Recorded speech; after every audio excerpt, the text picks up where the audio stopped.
घर मकान में खोया, तो कोई ओहदे में खोया, किसी ने कोई सोने चांदी में खोया, कोई बवार में खोया। माया के रूप अनेक है।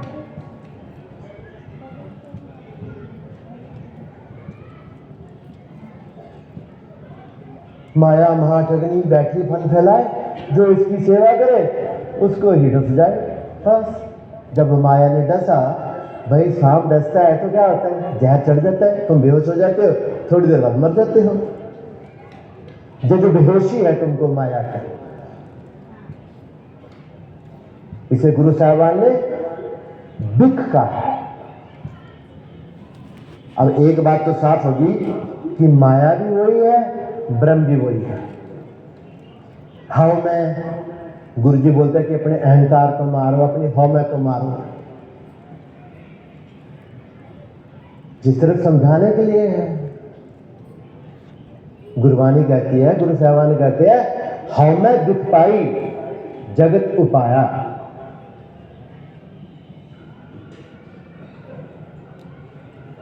जो हौमा भी उसी ने डाली है संसार में, इस रचना में, इस जगत में।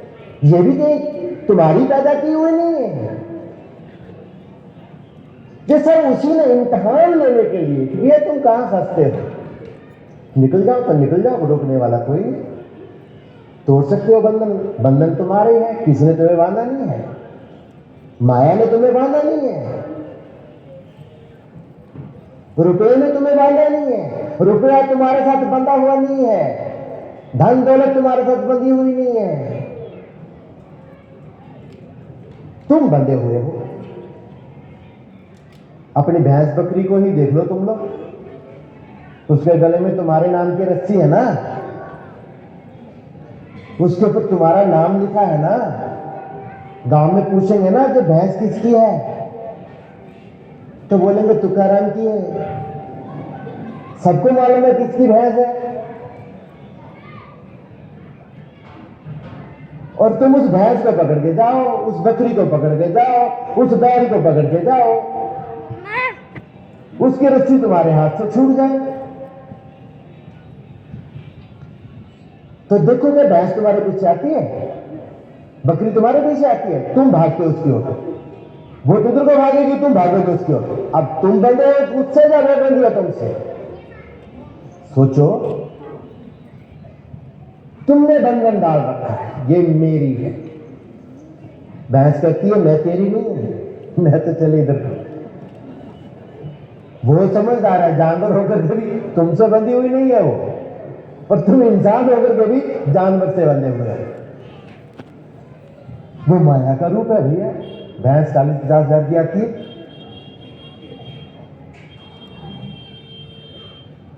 तो माया का रूप अनेक है, तरह तरह से तुम्हें मोहेगी। ये इम्तिहान है, पास करना ही पड़ेगा, माया से बचना ही पड़ेगा। माया किसी को कुछ नहीं कहती कि तुम मेरी हो, बस तुम उसको देखते हो, तुम मोहित हो जाते हो कि मैं इसको पालूं, सारा जीवन उसके पीछे, कभी बीवी को पालो, कभी बच्चों को पालो, फिर बच्चों के बच्चों को पालो। कभी तुम सोच के देखो, अपने दिन का पूरा लेखा जोखा देखो। मान लो तुम किसान हो,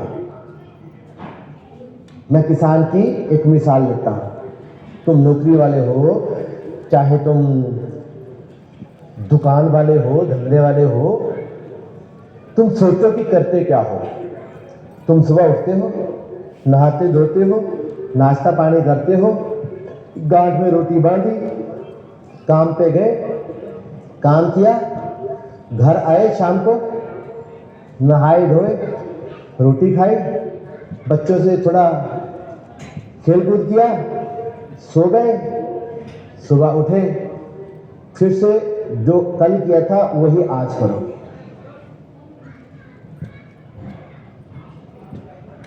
और जो आज किया वही कल करोगे, वही जो कल किया वही आज करोगे।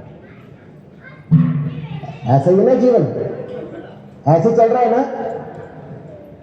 वो कोलू का बैल होता है ना, वो घूमता रहता है, सारा दिन चलता है, लेकिन पहुंचता कहीं नहीं है। वही हाल हम सबका है। सारा दिन, सारी उम्र एक ही काम, हम थर्ड पे नहीं होते।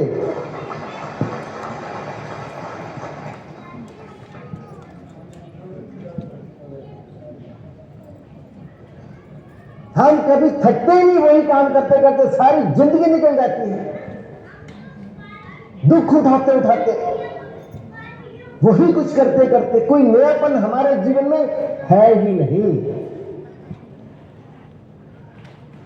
किसान को तो शनिवार इतवार की भी छुट्टी नहीं है बेचारी को। दिवाली में छुट्टी तो है, उस दिन बीवी बच्चों को लेकर फिल्म देख के आ जाएगा। और क्या करेगा? बच्चे बोलेंगे पापा आओ बगीचे में ले चलो, आइसक्रीम खा लेंगे। हमारे जिंदगी भर की एक ही दिनचर्या है, जिस खांचे में हमें डाल दिया उसी में हम कोलू के बैल की तरह चलते रहते हैं। कल तक हम अकेले थे, आज बीवी को पालना है, शादी कर ली है। शादी मेरी मर्जी थी, हमारी मर्जी थी, हमने की। कोई जबरदस्ती कर सकता था क्या? बताओ।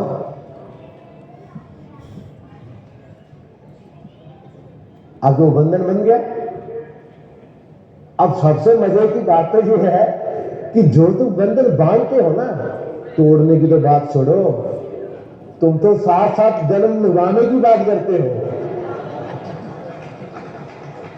गुरु तो कहता है कि बंधन से निकलो, तुम बोलते 7 जन्म तक भाई नहीं छूटना।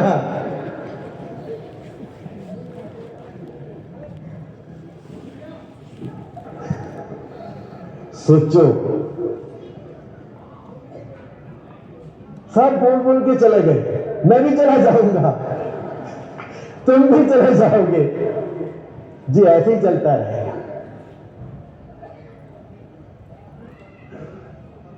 अगर इस सारी बात को, सारी गुरबानी पढ़ लो, सारे वेद शास्त्र पढ़ लो, सब कुछ पढ़ लो, इस बात को खत्म करना हो ना कि एक गुरु है, एक शिष्य है, आत्मा, जीव, मुक्ति के लिए आए हो गुरु के पास। इस बात को थोड़े में खत्म करें तो गुरु साहबान ने कहा, कहन सुनन कुछ नहीं, ना ही कुछ करण है। मैंने कहा ना भी, वो भी बोल बोल के चले गए, उनसे पहले वाले भी चले गए, उनसे पहले वाले भी चले गए, नानक साहब तक सब चले गए, कबीर साहब भी चले गए, सब चले गए। लेकिन सार इतना ही है कि कहन सुनन कुछ नहीं, ना ही कुछ करण है, जीते जी मरे रहे, बाहर नहीं मरण है। जो जीते जी मर के मरा हुआ रहेगा वो दोबारा नहीं मरेगा, क्योंकि दोबारा उसका जन्म ही नहीं होगा। यही मुक्ति है।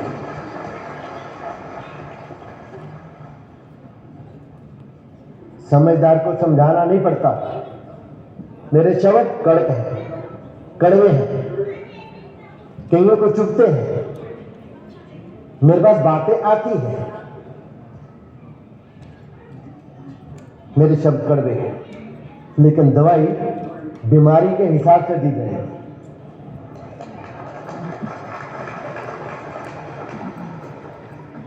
जिसकी जैसी बीमारी वैसे, किसी को मीठी गोली दी जाएगी, किसी को कड़वी गोली दी जाएगी, किसी को टीका भी लगाया जाएगा, किसी की टांग भी काटी जाएगी।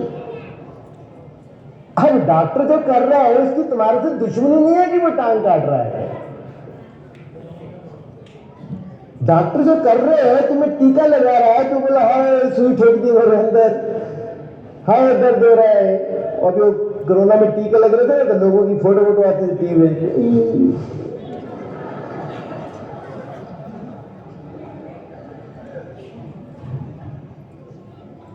तो फिर डॉक्टर की तुम्हारे से दुश्मन नहीं है कि तुम्हें सुई चुभाएगा, तुम्हें कष्ट देगा। डॉक्टर की दुश्मन नहीं है कि तुम्हारी टांग काटेगा। वो जो कुछ भी कर रहा है वो तुम्हारी भलाई के लिए कर रहा है। गुरु करबे बोल भी बोले तो वो तुम्हारे हित के लिए है। मेरा तुम्हारा क्या रिश्ता है?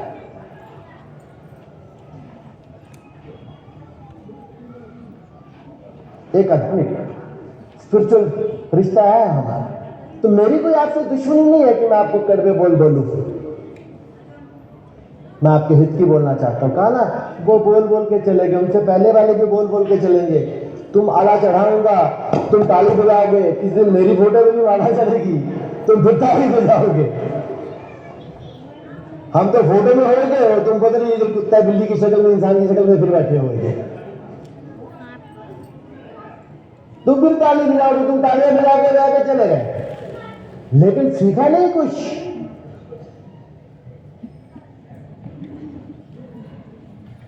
जो गुरु कहता है उस पर तुम चलते नहीं। गुरु कहता है कि भाई ये बंधन सारे तोड़ो।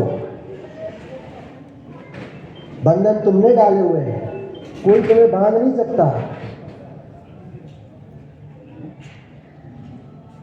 बंधन तरह तरह के हैं, जैसा कि कहा है, माया तरह तरह के रूप में है। पति के रूप में भी माया है, पत्नी के रूप में भी माया है, बेटे के रूप में भी माया है, बेटी के रूप में भी माया है, दामाद के रूप में भी माया है, घर के रूप में भी माया है, सोना चांदी के रूप में भी माया है, नौकरी होता सब अहंकार, पावर, मैं ये मंत्री, मैं वो मंत्री है, ये सब माया के रूप है।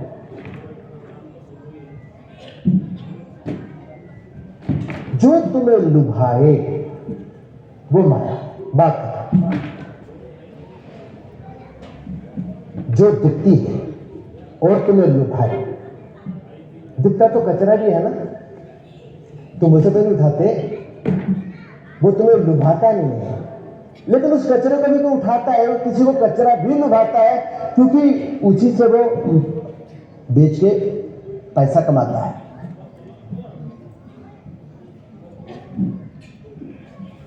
उसकी पसंद वो है, मेरी पसंद कुछ और है। वो कचरे से जुड़ा बैठा है, तुम किसी और चीज से जुड़े बैठे हो। बस जो तुम्हारा किसी से जुड़े रहना, चिपके रहना कि मैं इसके बिना नहीं जी सकता, मैं उसके बिना नहीं जी सकता, यही बंधन है। जो बंधन में बंधा है वो उड़ेगा कैसे? तोता पिंजरे में है, चलो वो एक अलग है, पिंजरा बंधन है, वो उड़ेगा कैसे? चलो उसको पिंजरे से बाहर कर देते हैं, उसकी टांग में रस्सी बांध देते हैं, धागा बांध देते हैं, वो उड़ेगा कैसे? तुमने तो उड़ना है, ऊपर की यात्रा करनी है। ऊपर की यात्रा, ऊपर कुछ नहीं है, ऊपर भी वही है जो नीचे है, जो बाहर है, बाहर भी वही है जो अंदर है। भीतर बाहर रम रहे हो और रमा हुआ है भरपूर।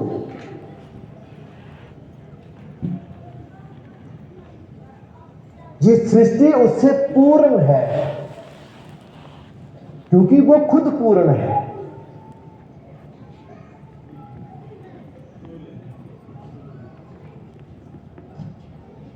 बाहर भीतर रम रहे, हर जगह पे है। कोई भी इस सृष्टि में ऐसी जगह नहीं है जहां पे ब्रह्म ना हो, भगवान ना हो। भगवान के सिवा इस सृष्टि में कुछ भी नहीं है। वो किसी भी रूप में है, वो भगवान ही है।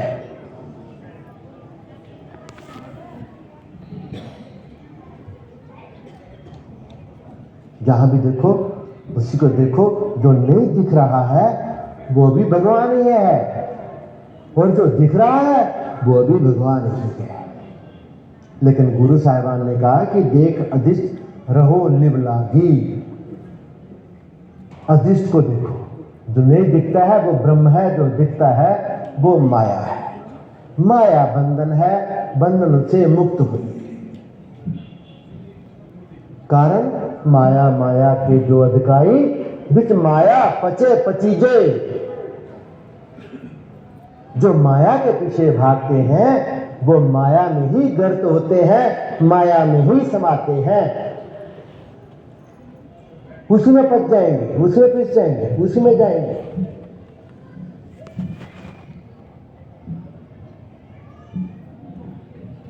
दिख रहा है उसके पीछे नहीं। देख अदिश रहो लिबलागी त्रिभुवन ब्रह्म सवाया।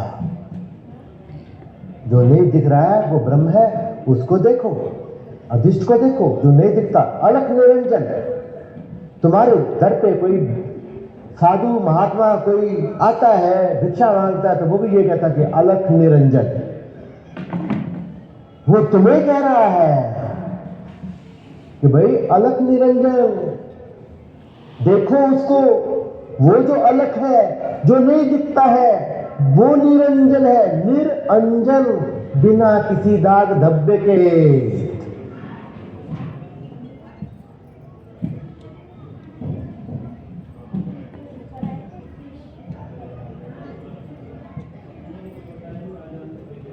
श्वेत वर्ण वो देश, सिंहासन श्वेत है। संतों की भाषा, पुराने जमाने की भाषा, हम श्वेत बोलते हैं सफेद, वो श्वेत बोल के श्वेत वर्ण वो देश भी श्वेत सफेद है, श्वेत है।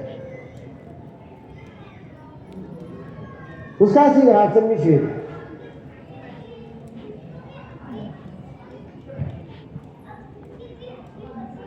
तो तुम्हारे दर पे कोई साधु संत की भिक्षा मांगने के लिए आता है तो कोई ये कहता है कि अलख निरंजन। वो हम सबको संदेश देता है, हम सबको जगाता है। हमारे इधर ऐसे भाई उसको देखो, अलग को जो लखा ना जाए, जो हमें दिख नहीं रहा है उसको देखना है। लेकिन तुम्हें क्या है, मेरा नन्ना मुन्ना है, मेरी गाय भैंस, मेरा मकान, मेरा पति, मेरे ये मेरे वो,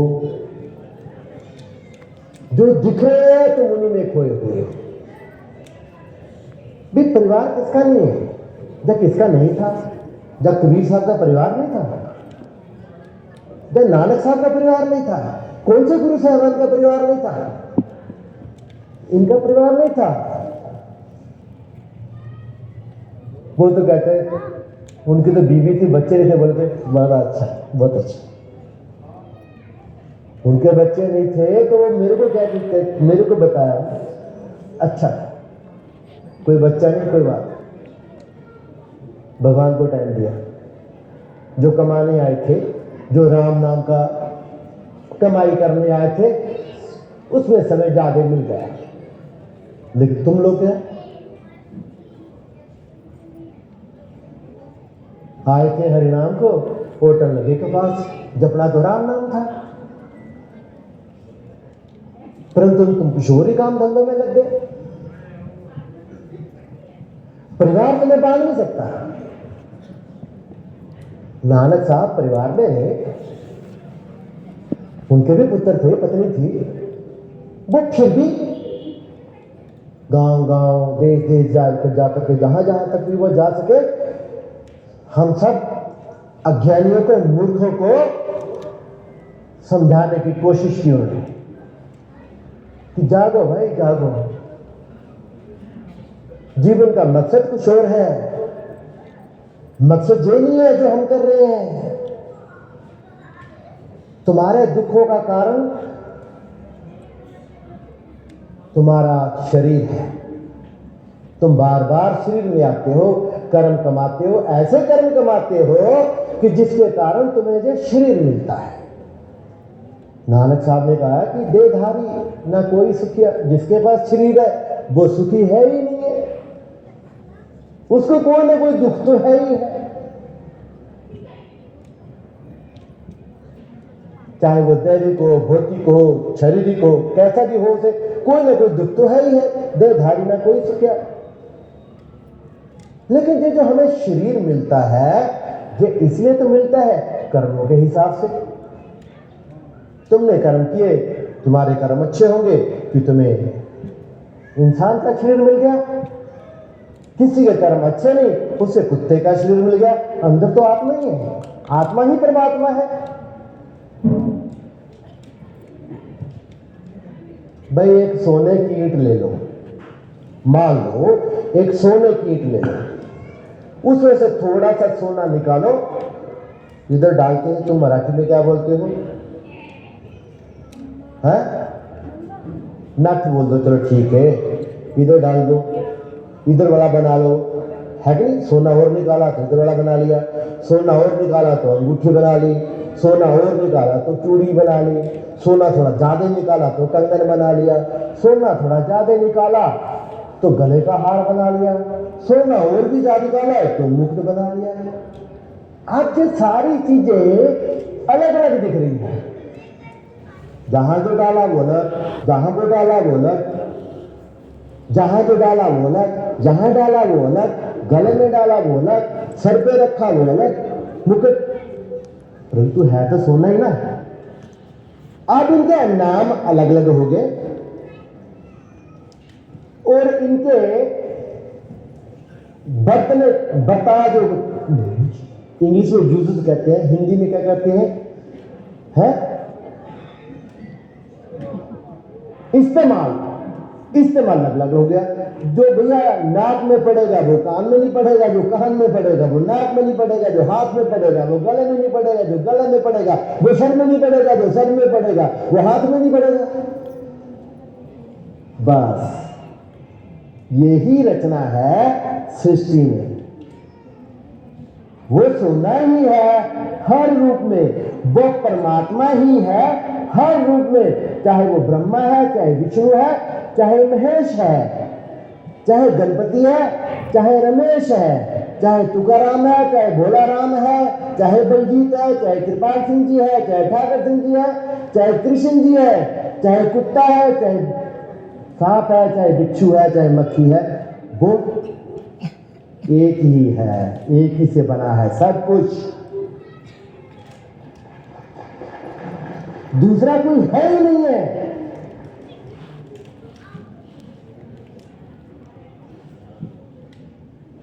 ये सिर्फ समझाने के लिए कहा जाता है कि ब्रह्मा भी चला जाएगा, विष्णु भी चला जाएगा, शंकर भी चला जाएगा, जो सिर्फ कहने के लिए है कि शंकर जी तामसिक गुण वाले हैं, विष्णु जी सात्विक गुण वाले हैं, ब्रह्मा जी सात्विक गुण वाले हैं, विष्णु जी रजो गुण वाले हैं।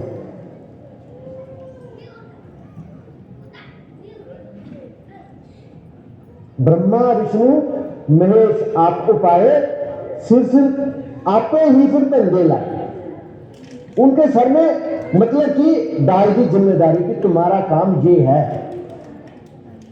ब्रह्मा जी बना रहे हैं, विष्णु जी पाल रहे हैं, शंकर जी घुमा रहे हैं।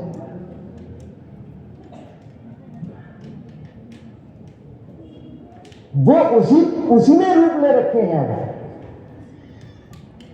तुम इसमें इन बातों में मत जाओ, वो सृष्टि को चलाने का उसने जुगाड़ बनाया है, बस है एक ही है। बस तुम्हें इम्तिहान देना पड़ेगा, तुम्हें माया से बचना पड़ेगा। तुम्हें पहले बीमारी पता चल जाए कि तुम्हारा जन्म मरण क्यों हो रहा है, इस जन्म मरण के बीच में तुम लहूलुहान क्यों हो रहे हो, तुम दुख क्यों उठा रहे हो, तुम क्यों रो रहे हो, तुम सुखी क्यों नहीं हो, इसका कारण क्या है, यदि पता चल जाए तो इलाज हो जाएगा। डॉक्टर भी क्या करता है, तुम जाते हो, हाय हाय मर गई, हाय मर गई, अस्पताल में जाते हो ना, वो देखो वहां कितने लोग तरह तरह से तड़फ रहे होते हैं, तो डॉक्टर क्या बोलता है, भाई चलो ये सारे टेस्ट करा के आए।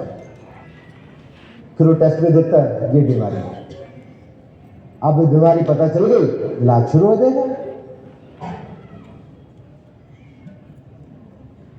तुम्हें दवाई दे दी जाएगी, तुम दवाई खाओगे, तुम ठीक हो जाओगे। ऐसे ही गुरु भी एक डॉक्टर है। तुम सब दुख उठाते हुए फिर सोचते हैं यार क्या करें, हैं? कभी इधर जाओगे, कभी उधर जाओगे, कभी किसी के पास जाओगे, फिर थोड़ी सी अकल आएगी कि चलो गुरु जी के पास चलते हैं। किसी गुरु जी के साथ पास जाते, किसी संत महात्मा के पास, फिर कहते हैं महाराज जी हमें ये दुख है, हमारा ये कष्ट है। तो गुरु बोलता भाई राम नाम जपो। गुरु तुम्हें गुरु देता है, गुरु दे, विधि दे, विधान दे, तरीका दे, मार्ग बता।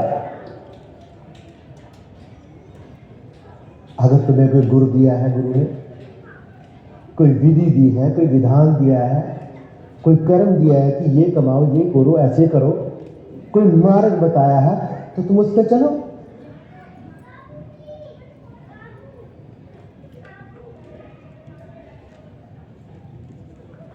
परंतु तुम क्या करते हो कि गुरु से सुन तो लेते हो परंतु करते नहीं। तुम्हारा गुरु के पास आना सार्थक नहीं हो पाता, फायदेमंद नहीं हो पाता।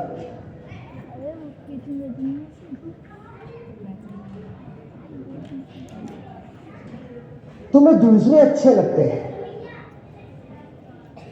गुरु साहबान ने तो कहा कि साथ की संगत महासुखदाई, करो ना काहो भाई। क्यों नहीं करते साथ की संगत? यही तो महासुखदाई है।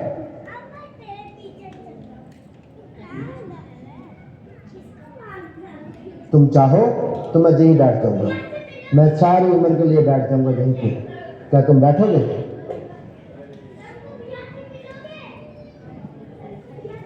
साथ जाओगे 2 दिन के अंदर, 3 दिन के अंदर, देखना मैं अकेला रह जाऊंगा।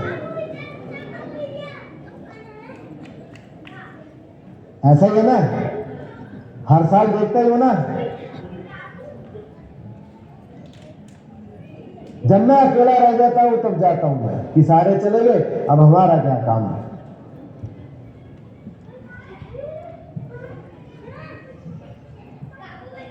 साथ की संगत महासुखदाई, करो न काहो भाई। क्यों नहीं करते साथ की संगत? साथ के संग नहीं कुछ घाल, दर्शन भेटत होत निहाल। साधु के संग कोई धोखा नहीं है। साधु का संग करेंगे वो तुम्हें लूटेगा नहीं, वो तुम्हें कोई धोखा नहीं देगा। वो तुम्हारे हित की बात करेगा, तुम्हारे फायदे की बात करेगा, तुम्हारे अच्छे के लिए करेगा। जो कुछ भी करेगा तुम्हें अच्छा ही बताएगा, अच्छा ही समझाएगा और तुमसे कहेगा कि अच्छा ही करो, ऐसे करो, तुम सब दुखों से, इस जन्म मरण से छूट जाओगे।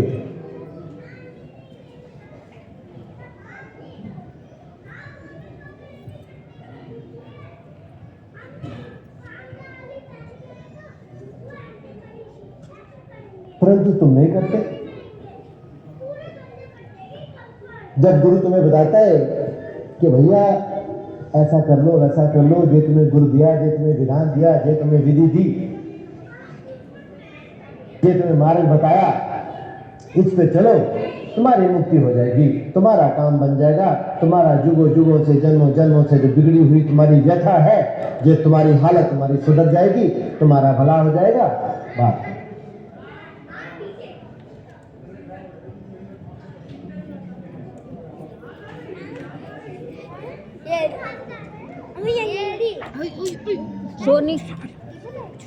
परंतु तुम नहीं करते। तुम्हारा मन कहता है गुरुजी ने बोला, सुन लिया, कर लेंगे। अभी बच्चे छोटे हैं, बच्चे जरा बड़े हो जाए, थोड़ी फुर्सत मिल जाएगी, फिर कर लेंगे। मन बड़ा चला गया। मन को भी दोष मत देना। दोष देने के लिए कोई दूसरा होना चाहिए। किसको दोष दोगे जब कोई दूसरा है ही नहीं? इस सृष्टि में उस एक के सिवा कुछ है ही नहीं, दूसरा है ही नहीं, तो दोष किसको दोगे? परंतु तुम लोगों ने, दोष नहीं है तुम्हारा, परंतु तुम मनमुख हो, मन के कहने से चलते हो, मन तुम्हें चलाता है।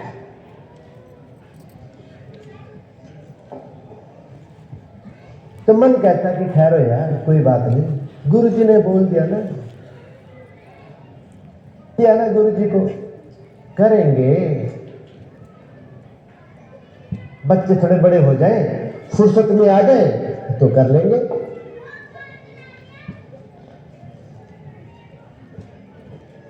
बच्चे थोड़े और बड़े होते हैं तो जिम्मेदारी और बढ़ जाती है। फिर बच्चों की शादी हो जाए, फिर कर लेंगे। गुरुजी की बात तब पूरी कर लेंगे, तब जो कहा है गुरुजी ने कर लेंगे। वो बच्चों की शादी हो, अब बेटी की शादी होगी, बेटे की शादी होगी, अब इनका घर बस जाए, इनके थोड़े बच्चे हो जाए तो मन को तसल्ली आवे, फिर गुरुजी ने जो कहा कर लेंगे। अब आगे उनके भी बच्चे हो जाते हैं, उनको खिलाते रहो। मन बहाने खोजता है, लेकिन मन को दोष मत देना। मैंने कहा ना कि मन भी वही है। गुरु साहिबान ने कहा है, मन तू ज्योत स्वरूप है, अपना मूल पहचान। अपने आप को पहचान, ए मन, तू ज्योत स्वरूप है। परंतु हमारी शिक्षा क्या कहती है? जहां ध्यान लगाओ परमपिता ज्योत रूप में दिखेंगे। जहां मन भी उसी का अंश है, सूक्ष्म है।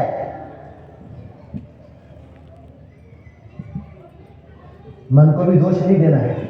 ये तो कहने के लिए कि मन के मते मत चालिए, मन का तो काम है, वो तो विचार पैदा ही करेगा।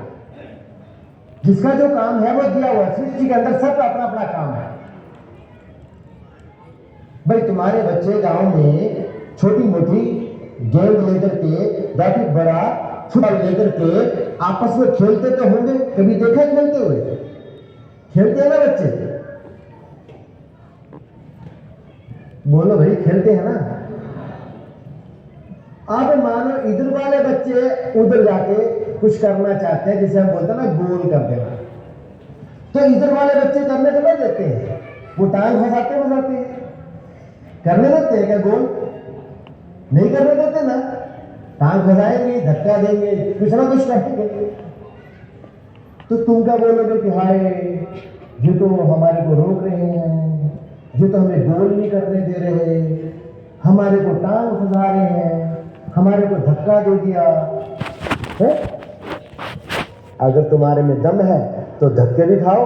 वो टांग फंसा रहा है, तुम गिर जाओगे ज्यादा से ज्यादा। खड़े हो जाओ, या कोशिश करो कि उसने टांग फंसाई तो तुम उसकी टांग में उलझो ही मत। छलांग बलांग मार के निकल जाता बच्चा आगे। तुम्हारे में दम है तो गोल कर दो, हो जाएगा। पर दूसरे को दोष दो कि इसने टांग फंसा दी, इसने मुझे करने नहीं दिया, मैं गोल करना चाहता था। तो भाई ये तो कहने की बातें हैं, समझाने की बातें हैं। ना काल किसी को रोकता है, ना कोई किसी को रोकता है, लेकिन वो विरोध यही है कि वो उधर वाली टीम है, करने देगी। दम है तो कर लो। इनमें दम था, इन्होंने गोल कर दिया, उनमें दम था, उन्होंने गोल कर दिया। सब गुरु साहबान ने गोल कर दिया, गुरु साहब ने गोल कर दिया, तुम भी कर लो। दोष क्यों देना किसी को? परंतु मन ऐसा ही है जो दोष दूसरे को देता है। पति आता है मेरे पास कि जी मैं तो भजन कर लूं, लेकिन बीवी नहीं करने देती।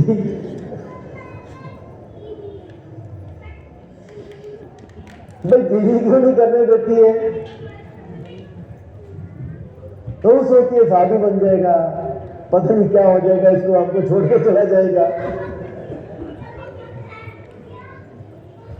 पत्नी आती है, मैंने कई बेटियां ऐसी देखी है जो आंसू बहाती है, महाराज जी पिताजी मैं तो भजन कर लूं, वो पति नहीं भजन करने देता, वो मुझे भजन से उठा देता है। भाई उसका डर सही है, वो क्यों भजन करने देगा? तू मोह माया से छूट गई, तू कानपुरों से दूर हो गई, तो पति का घंटी हो जाएगा क्या? उसने शादी किया भाई, उसका मकसद अलग है। तो भैया ना पत्नी को घंटी बजानी है, ना पति को घंटी बजानी है, लेकिन पत्नी कहेगी पति नहीं भक्ति करने देता, पति कहेगा पत्नी नहीं भक्ति करने देती। तो मैं उसको बोलता हूं भैया जब तुम बिस्तर पे लेटे हो तभी ध्यान लगा लिया करो, किसी को दिखाना ही क्यों है? घर में क्लेश क्यों करने का है?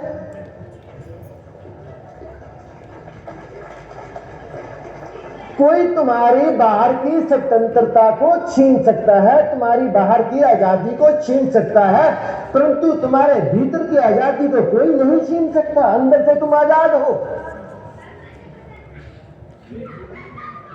मैं बाहर तुम्हारे अंदर बैठा हुआ, तुम्हारे भीतर बैठा, तुम्हारे भी मौजूद हूं, तुम्हारे साथ बैठा हूं। अंदर से तो मेरे अंदर क्या चल रहा है वो तो मैं जानता हूं ना। कबीर साहब को बोला कि कबीर साहब आप सबको बोलते हो भजन करो, ये करो, वो करो, भैया टाइम किसके पास है? और तुम सबको बोलते हो भजन करो, तुम क्या भजन करते होगे? सारा दिन तो खड्डी चलाते हो, वो कपड़ा बुनने वाला ताम झाम होता है ना, कबीर साहब चलाए थे, कपड़ा बुनते थे, दिन भर कपड़ा भी बुनने का है, कोई आ गया, कोई साथ में कोई बैठ गया तो उसको सत्संग भी देना है, फिर कपड़ा बाजार में भी बेचना है, घर गृहस्थी भी है, बीवी भी है, बच्चे भी है, काम धंधा भी है। भैया तुम भजन क्या करते हो? सबको भजन करने के लिए बोलते हो है? तुम बोलते हो सेवा करो, भगवान की सेवा करो, भगवान की सेवा तो भजन है। तो कबीर साहब आप क्या करते हो? आप क्या भगवान के पास जाते हो? कबीर साहब का क्या है कि मैं तो सारा दिन काम करता हूं, ठीक है भैया, लेकिन मेरी हालत, मेरी बात अलग है। उठू बैठू सो परिक्रमा, खाओ पियो सो सेवा। कहने का मतलब मैं चाहे कुछ भी करूं, मेरे अंदर एक सतत लगातार एक होश जो मुझे याद दिलाती रहती है, जिससे मेरी सुर्ती, मेरा ध्यान हमेशा वो प्रभु के साथ जुड़ा हुआ है। उठू बैठू सो परिक्रमा। तो मंदिर में जाते हो तो चक्कर काटते ना मंदिर के, बोलो काटते कि नहीं? हाँ, वो परिक्रमा है, भगवान के चक्कर काट रहे हो ना। वो मैंने देखा, मैं अभी आया ना तो त्र्यंबकेश्वर में क्या था, क्या तो रास्ते में है तो सब करते हैं, फिर मंदिर के बाहर भी मत्थे साथ में, दीवारों के साथ में मत्थे टेक रहे हैं, अंदर तो टेका, बाहर से भी टेक रहे हैं, चक्कर भी काट रहे हैं। तो उन्होंने परिक्रमा करी, लेकिन घर जाके तो भूल जाएंगे ना, घर जाके याद रहेगा, बीवी बच्चों में, काम धंधे में, खेती बाड़ी, व्यापार में, सब में, उसमें खो जाएंगे। फिर परिक्रमा कब करोगे भाई? फिर क्या मत्था टेकोगे उसको?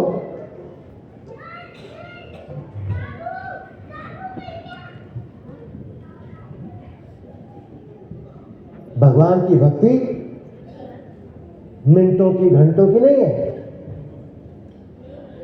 सदा सदा की।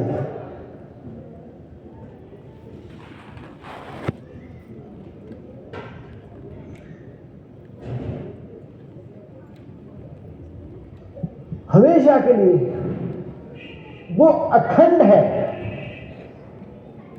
उसकी भक्ति खंड खंड में नहीं कि अभी इतनी सी करती तो अभी इतनी सी करती, वो खंडों में नहीं मिलेगा। और तुम भी खंड खंड हुए पड़े हो, तुम भी बिखरे हुए हो, टुकड़े में बटे हुए हो। कोई बीवी में बटा है, बेटे में बटा है, पति में बटा है, पत्नी में बटा है, जमीन में बटा है, ओहदे में बटा है, पैसे में बटा है, तुम भी तो बटे हुए हो।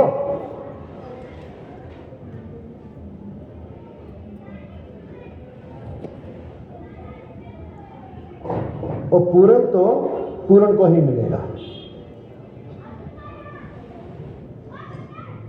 एक एक सु मिली रेहा, एक एक, तुम भी एक होने चाहिए, टुकड़े नहीं होने चाहिए। एक एक सु मिली रेहा, तिन ही सुख पाया। जो सुख तुम जगत में, अपने रिश्तों में, पदार्थों में, माया के अलग अलग रूपों में ढूंढ रहे हो, उसमें सुख नहीं है, क्योंकि जो दिसे सो विनाशना, जो दिख रहा है उसका विनाश होगा। आज पति में सुख मिल रहा है, कल मर जाएगा तो क्या होगा? आज पत्नी में सुख मिल रहा है, कल पत्नी मर जाएगी तो क्या होगा? आज बेटे में सुख मिल रहा है, कल बेटा छोड़कर चला जाएगा तो क्या होगा? छोड़ने की तो बात ही छोड़ो, अगर बेटा दो चार काम के पीछे लगा देगा तो क्या होगा? ये भी तो होता है ना।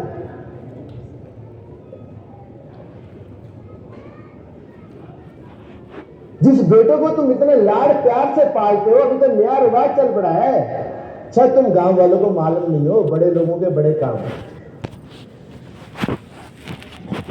बेटे बेटे वगैरह तो बूढ़े हो गए, माँ बाप तो वृद्धाश्रम में छोड़ाते हैं। अभी ऐसे ऐसे सेंटर खुलने लग गए हैं कि भैया तुम अपने बूढ़ों की देखभाल नहीं कर सकते हो, उनको वहां छोड़ के आ जाओ, 5,000 रुपया महीना, 10,000 रुपया महीना, जगह के हिसाब से ठीक है, तुम उनको पैसा देते रहो, तुम्हारे बुढ़े वहां, तुम अपने घर में अपनी।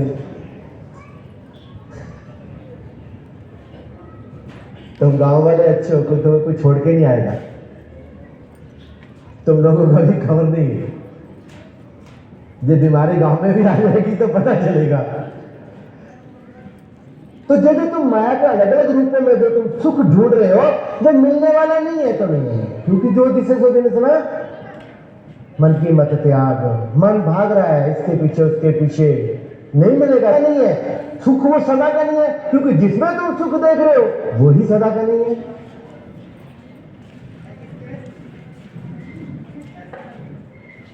तो साधु संत महात्मा ऋषि मुनि गुरु साहबान बोलते हैं कि जो सुख चाहे तू सदा का शरण राम की ले,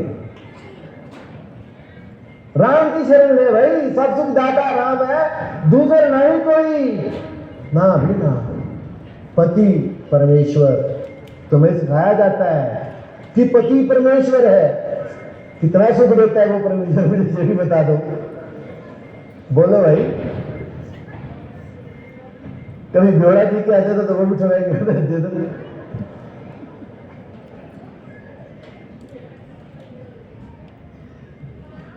पति परमेश्वर जो सिखाया जाता है, इस बात में गहरा भेद है, हंसने की बात नहीं है, परंतु हंसने की भी बात है, क्योंकि मूर्खता भी है इसमें और संदेश भी है इसमें। संदेश समझो तो बहुत गहरा है, मूर्खता तो हम सभी करते ही रहते हैं। हम तो ऐसे ऐसे मूर्ख हैं कि हमें तो गुरु साहिबान ने महामूर्ख बोला है। मूर्ख है फिर मूर्ख, अब मालूम मैं मूर्ख हूं है, ये मेरा सर है ना, तो मैं इतना ही बड़ा हूं ना जितना लंबाई में है। अब इस सर के ऊपर एक और मूर्ख को बिठा दो तो कितना ऊंचा वो मूर्ख हो जाएगा, है कि नहीं। मूर्ख सिर मूर्ख जब मन में ना हो, ना हो, जिसके मन में नाम नहीं है, भगवान का नाम नहीं है, वो मूर्ख से भी महामूर्ख है। हम सब मूर्ख हैं, हमारे मन में नाम नहीं है भगवान का। गुरु के पास आए, शब्द लिया, नाम लिया, कहते जी हम तो नाम लेवा है। क्या हो तुम लोग, नाम लेवा, ये भी बड़ा अहंकार की बात है। बस जी गुरु कर लिया, बाकी तो ऐसे ही हैं, वो तो नरक को जाएंगे, हम तो स्वर्ग को जाएंगे।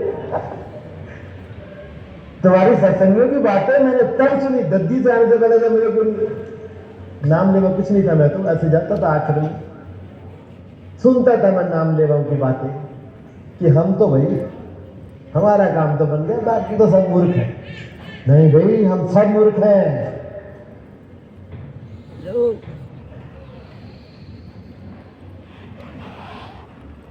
गुरु साहबान कहते हैं कि नाम है जाना कोई मूर्ख, नाम है जाना सियाना।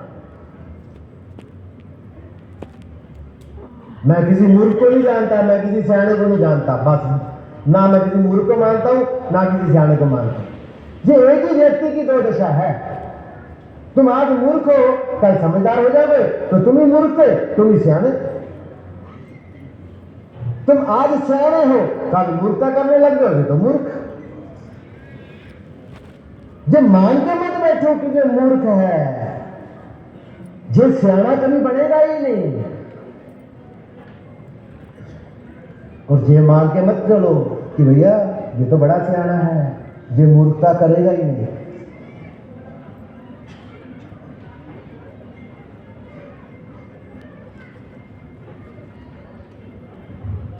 तो वो कहा गया है कि पति परमेश्वर, मैंने कहा ना, मैं इसमें मूर्खता भी है और बहुत गहरा संदेश भी है। जब हम अपनी बहन बेटी की शादी करते हैं तो कहते हैं कि ये पति ही तेरा परमेश्वर है, इसी की तुम्हें सेवा करनी है,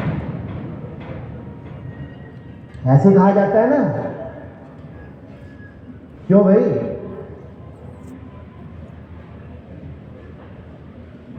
लेकिन वो पति परमेश्वर जो कहा गया है, वो परमेश्वर की तरह कोई बर्ताव तो करते ही नहीं है।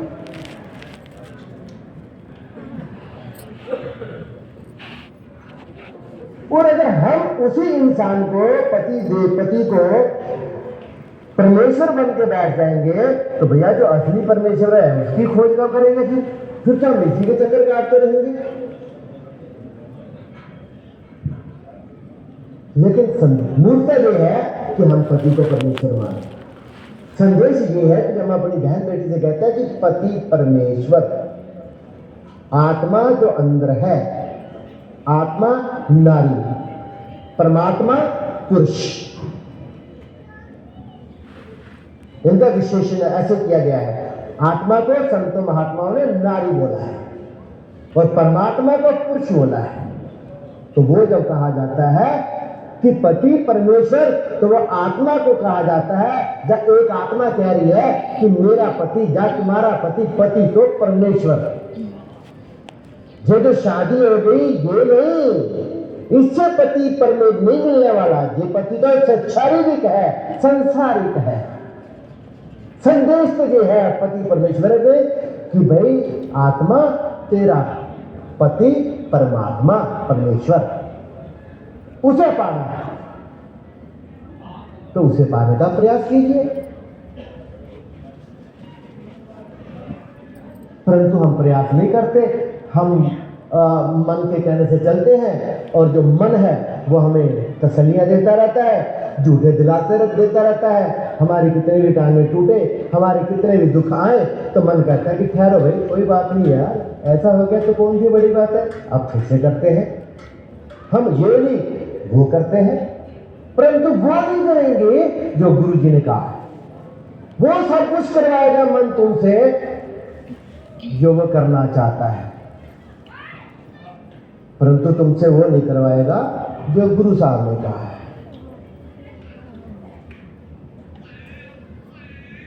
वो माया के पीछे लेके जाएगा, परंतु मैंने कहा ना कि तुम्हें भी अपने पीछे थोड़ा लगा सकता है। तुम पीछे लगोगे किसी के तो लग जाओगे, तुम्हें कोई बांध नहीं सकता। तुम बंधे हो तो अपनी मर्जी से। तुम गुरु जी के पास आते हो, कहते हो कि मेरे बंधन काट दो, मुझे मुक्त कर दो, मैं मुक्त हो जाऊं। भाई गुरु कैसे बंधन काटेगा? गुरु ने तुम्हें बांधा ही नहीं है, तुम ही बंधे हो, तुम ही अपने बंधन खोलोगे, तुम्हें किसी दूसरे ने बांधा ही नहीं है। गुरु तो युक्ति बता सकता है, गुरु तो विधि बताता है कि भैया ऐसे करो तुम्हारे सारे बंधन कट जाए।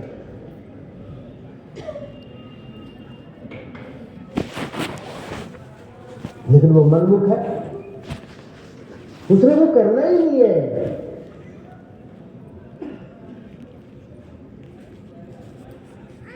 अमृत छोड़ महाबिख पीवे, बिख मैंने विष, जहर। अमृत छोड़ महाबिख पीवे माया का दीवाना। तुम सब दीवाने हुए पड़े हो, तुम्हें नशा लगा हुआ है माया का। तुम्हें होश ही नहीं है कि तुम क्या कर रहे हो, तुम्हें होश ही नहीं है कि सही क्या है गलत क्या है, तुम्हें होश ही नहीं है कि तुम्हें करना क्या चाहिए, तुम्हें होश ही नहीं है कि तुम्हारे फायदे का क्या सौदा है। कहा ना, संत महात्मा ने कहा ना कि आए थे हरि भजन को कोटन लगे कपास। देख, शरीर तो मनुष्य का मिला था कि भैया इसी शरीर में बैठ के भक्ति हो सकती है, इस शरीर की यही महिमा है। वो हमारे गुरुदेव परम संत ठाकुर सिंह जी बोलते थे ना कि तुम सृष्टि के सिरमौर हो, तुम सृष्टि की सबसे उत्तम रचना हो, तुम सबसे बढ़िया प्रोडक्ट हो इस सृष्टि में, भगवान के द्वारा बनाया गया सबसे बढ़िया हो। ये तो सिर्फ कहने के लिए है, तुम्हें समझाने के लिए है, किसी बात के पीछे महत्व लगाने के लिए कि तुम सबसे बढ़िया हो। लेकिन याद रखो, इस सृष्टि में घटिया कुछ भी नहीं है। वो परमात्मा कुछ घटिया बना ही नहीं सकता। घटिया तो हम लोग कुछ कर सकते हैं, वो परमात्मा नहीं। कुछ भी घटिया नहीं है, क्योंकि हर रूप में वही है, हर रूप में परमात्मा ही है। तो वो घटिया कैसे हो सकता है? इंसान रूप में घटिया हो जाएगा, भैंस के रूप में घटिया हो जाएगा वो? नहीं, वही नहीं, वो हर रूप में उत्तम है, हर रूप में बढ़िया है।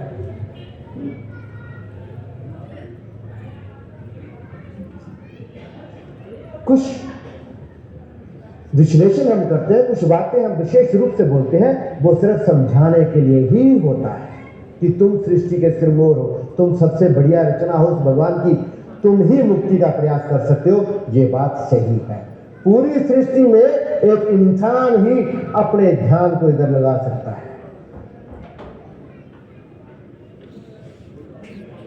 ये काबिलियत सिर्फ तुम्हारे पास ही है कि तुम अपनी पूरी सुरती को खींच के जहां 10वें द्वार पे ला सकते हो।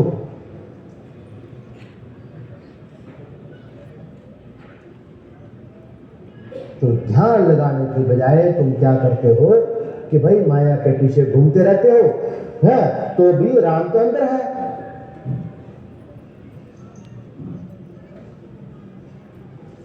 पांच तत्व मिल काया कीनी, तिसमें राम रतन ले चीनी। राम रतन इस काया में है,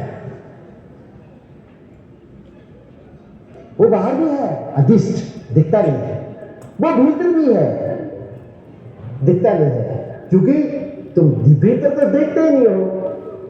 भीतर देखोगे तो दिख जाएगा, बाहर तो दिखेगा नहीं, वो अदिष्ट है। बाहर की विशेषता इसकी यही है, लेकिन एक बार उसे एकाकार हो गया, साक्षात्कार हो गया, उसे भीतर देख लिया तो बाहर भी नजर आने लग जाएगा। सब में ज्योत ज्योत है सोई, फिर सब में ज्योत ज्योत है सोई।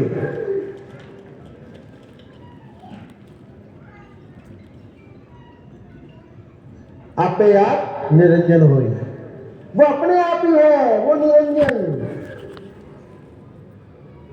वो साफ सुथरा, वो उजला।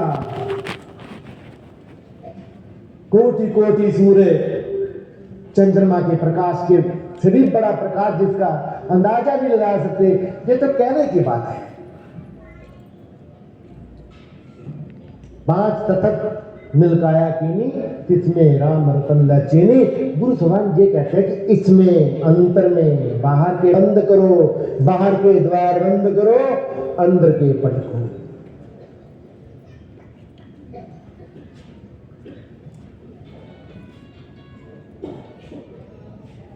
लेकिन हम इंद्रियों के जरिए बाहर जाते हैं, हम मतलब कि मन बन के। आत्मा में किसी लेना देना नहीं है, आत्मा तो परमात्मा है, परमात्मा किसी जमेले में नहीं है। परमात्मा तो बैठ के देख रहा है कि हो क्या रहा है, कर्मों के हिसाब से।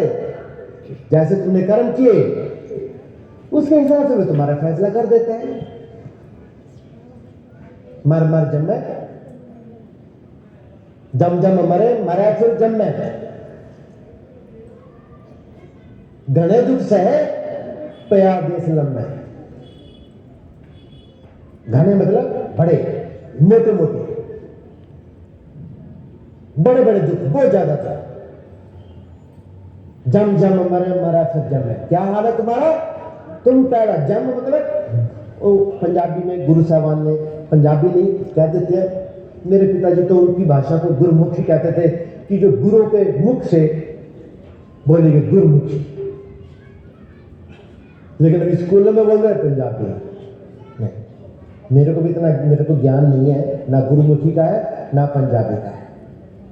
कोशिश करता हूं मैं बोलने की, गलती हो जाती है बोलने में, सभी मेरे को माफ करें, मेरी मंशा नहीं है ऐसी, लेकिन ऐसा हो सकता है कि वो, लेकिन इस भाषा का क्योंकि मुझे ज्यादा ज्ञान नहीं है।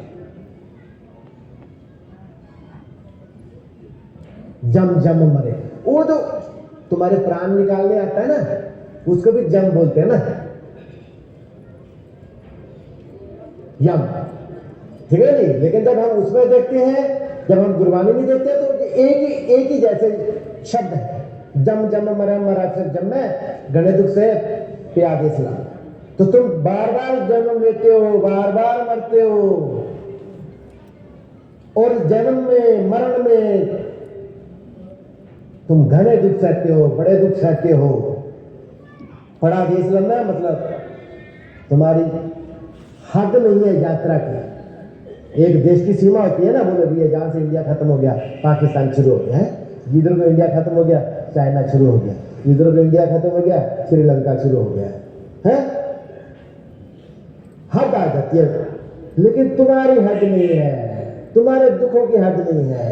तुम्हारी ये दुखों की यात्रा डम जम मरा मरा फिर जब मैं घने दुख सहे पया देश घने कालो जब बड़े दुख सहे पया देश लगे।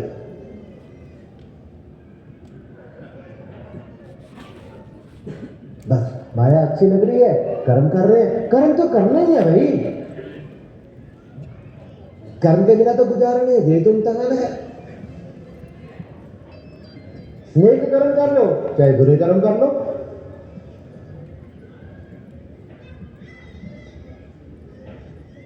तुम्हें तो रोकते नहीं कर्म करना।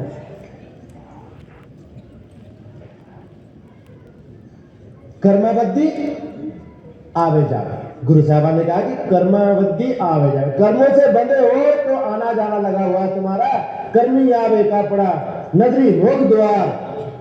तुम्हारे कर्मों से कपड़ा मतलब जो शरीर मिलता है, कहते ना भगवान किसी ने कहा ना ये आत्मा, शरीर तो उसका वस्त्र है।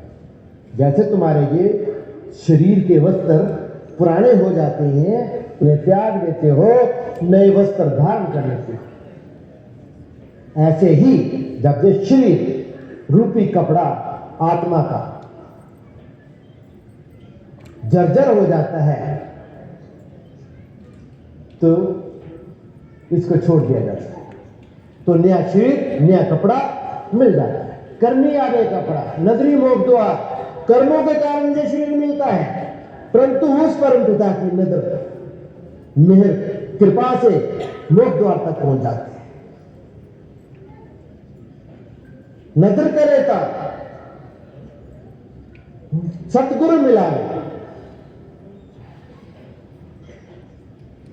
जब वो कृपा करता है तभी सतगुरु मिलता है।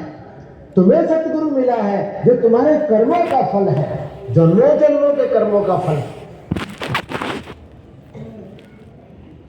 हो सकता है इतने बड़ा कर्म तुम लोगों ने ना किया हो कि तुम्हें सतगुरु मिल जाए, परंतु उसकी कृपा उसकी मेहर, उसने बोला इसका संघर्ष समझ में आता है, कुछ तो अच्छा किया है, चलो इसको गुरु के पास पहुंचाते हैं। कौन है गुरु? गुरु परमेश्वर पार ब्रह्म, वो खुद ही है गुरु भी।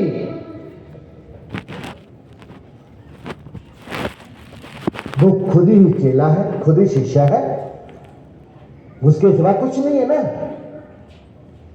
गुरु परमेश्वर पार ब्रह्म, गुरु डूबता ले उतराए। गुरु डूब तो हुआ कभी पार कर लेगा, बचा लेगा, पार कर लेगा। जो डूब रहे हैं, बार बार डूब रहे हो, जन्म जन्म में से डूब रहे हो, जुगों जुगों से डूब रहे हो, कुछ अच्छे कर्म किए, चलो इसको पार लगाते हैं, इसको गुरु रूप में अपने पास बुलाते हैं। नदर करे ता गुरु बुलाए, उसकी कृपा होती है तो गुरु मिलता है। तो तुम्हें जब बात समझनी पड़ेगी कि तुम्हारे युगों युगों के जन्मों जन्मों के अच्छे कर्मों का फल कि तुम किसी गुरु की शरण में आए और गुरु जो तुम्हें कह रहा है वो करो तो मुक्ति तुम्हें मिल जाएगी।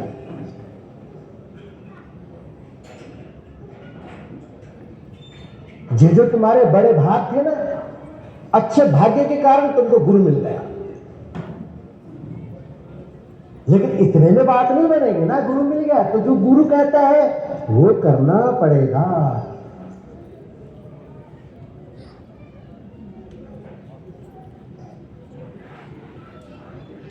जब प्राण निकलते हैं हमारे तो कहते हैं ना जमदूत आएंगे, हमारे प्राण लेकर के जाएंगे, यमलोक में लेके जाएंगे, वहां हमारे कर्मों का हिसाब होएगा है, फिर जमदूत हमें दंड देंगे। लेकिन जो अच्छे कर्म करेगा, जो भजन करेगा, जो जहां पे गुरु को प्रकट कर लेगा है, गुरु कौन? गुरु परमेश्वर, गुरु पार ब्रह्म, गुरुवाणी कहते हैं। यही वेद शास्त्र और ग्रंथ भी कहते हैं, गुरु ब्रह्मा गुरु विष्णु गुरु देव महेश्वर। गुरु साक्षात पर ब्रह्मा, साक्षात है। साक्षात भी बिल्कुल आमने सामने, बिल्कुल साक्षात, जो हमारी नजरों के सामने हो, साक्षात, सूक्ष्म नहीं, साक्षात। गुरु साक्षात परब्रह्म तस्मै श्री गुरुवे नमः। वही ब्रह्मा है, वही विष्णु है, वही महेश है।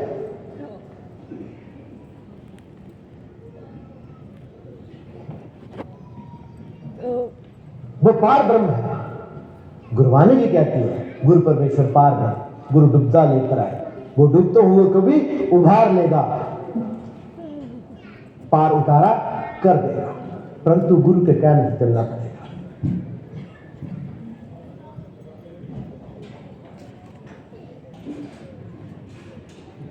भाई चाय बनानी है ना, कैसे बनेगी चाय? लकड़ी होनी चाहिए, आग तो जलानी पड़ेगी ना, फिर कोई पतीली भी होनी चाहिए, हंडी जिसमें पानी को उबाला जाएगा। अब पानी भी तो होना चाहिए ना, अब चाय पत्ती भी होनी चाहिए, चीनी भी होनी चाहिए, दूध भी होना चाहिए। इन चीजों के बिना चाय नहीं बनेगी। सही है ना? बोलो भाई। ऐसे ही गुरु साहिबान तुम्हें समझाते हैं कि भैया तुम्हारी मुक्ति कैसे होगी, मुक्ति के लिए क्या क्या करना पड़ेगा। वो तुम करते नहीं तो मुक्ति कैसे होगी? दो आइटम कम है, दूध नहीं है, चाय पत्ती नहीं है, या लकड़ी नहीं है, पतीली नहीं है, या पानी नहीं है, माचिस नहीं है, आग नहीं, तो चाय नहीं बनने वाली ना।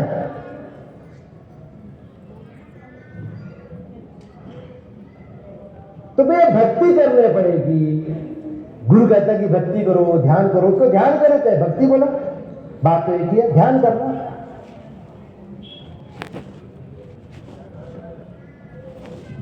लेकिन तुम्हारी भक्ति कैसे नहीं हो रही, क्यों नहीं हो रही? तो गुरुवाणी कहती है, गुरु साहिबान कहते हैं बिन गुरु सेवे भक्ति न हो गए। अब देखो क्या क्या सामान जरूरी है मुक्ति के लिए।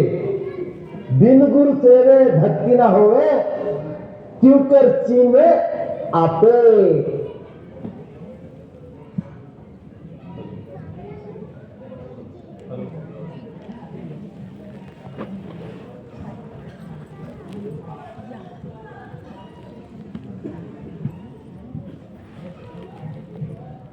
हेलो गुरु की प्यारी साथ संगत जी, आपके चरणों में मेरा कोटि कोटि नमन। सत्संग का